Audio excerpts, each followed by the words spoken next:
Hello दोस्तों, आपका स्वागत है मेरे YouTube चैनल पर। आज हम और एक गौतम बुद्धा की प्रेरक कहानी लेकर आए हैं। आप चैनल पर नए हैं तो चैनल को सब्सक्राइब और वीडियो को लाइक जरूर कीजिए। ऐसे ही नए अपने वीडियो विरोधी के लिए से कैसा रवैया रखें। एक दिन बुद्ध एक घर के बाहर भीख मांगने पहुंचे।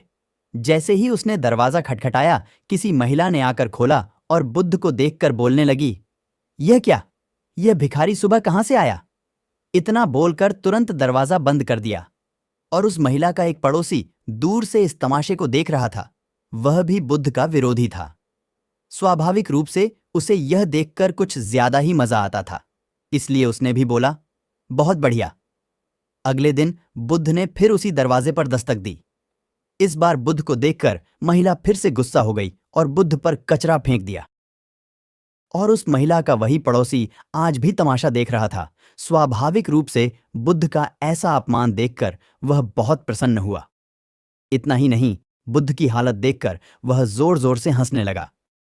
तीसरे दिन बुद्ध फिर उसी द्वार के सामने खड़े हो गए, लेकिन आज वह आदमी बुद्ध को फिर से देखकर आश्चर्यचकित रह गया।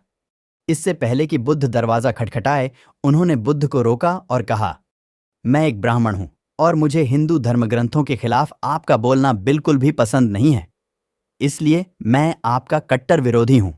तो आपका अपमान देखकर मुझे खुशी होती है, लेकिन आज इस दरवाजे पर तीसरी बार खड़ा होना मुझे फिर से हैरान कर देने वाला है। मैं आपसे पूछना चाहता हूं कि आप आज फिर यहां भीख मांगने क्यों आए, जबकि यह महिला 2 दिनों से आपका अपमान कर रही है। बुद्ध ने मुस्कुराते हुए कहा, यह आश्चर्य करने की बात नहीं है।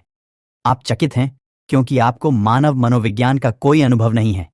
किसी का अपमान करना या किसी पर कूड़ा फेंकना भी कुछ देना होता है। हर अपाकर्षण आकर्षण का ही एक रूप है।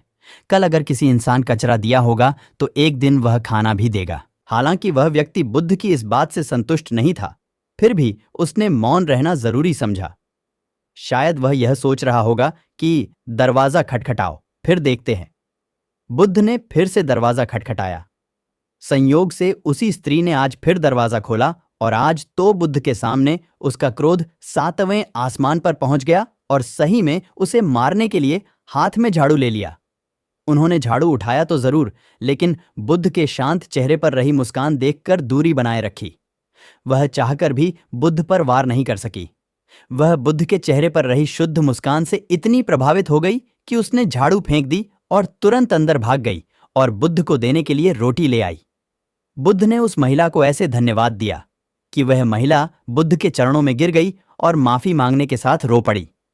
बुद्ध ने किसी तरह समझाकर उन्हें शांत किया, लेकिन दूसरी ओर तमाशा देख रहे पड़ोसी को यह सब देखकर बुद्ध से लगाव हो गया।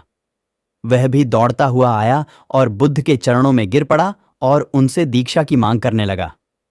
बुद्ध हंसे और बोले, मैंने कभी किसी घर से इतनी बड़ी भीख नहीं मांगी। फिर भी आज भोजन के साथ साथ एक शिष्य भी मिल गया। इस कहानी से यह मालूम पड़ता है कि सकारात्मकता और झुकाव ही इंसान के सभी रोगों की दवा है। जिस वजह से सांसारिक और सन्यासी के प्रति नफरत और प्रेम में जरा सा भी अंतर नहीं है, क्योंकि मन के स्तर पर प्रेम और सांसारिक सन्यासी के बीच नफरत की लेन देन होने में थोड़ी सी भी देर नहीं लगती। मन तभी शांत और स्थिर रह पाता है जब वह सभी तरह के लेन देन से ऊपर उठ जाए। इसलिए मिटा दें नफरत के बीज, बस दिल में सिर्फ माफ करने और प्रेम से भरी भावना रखें। आप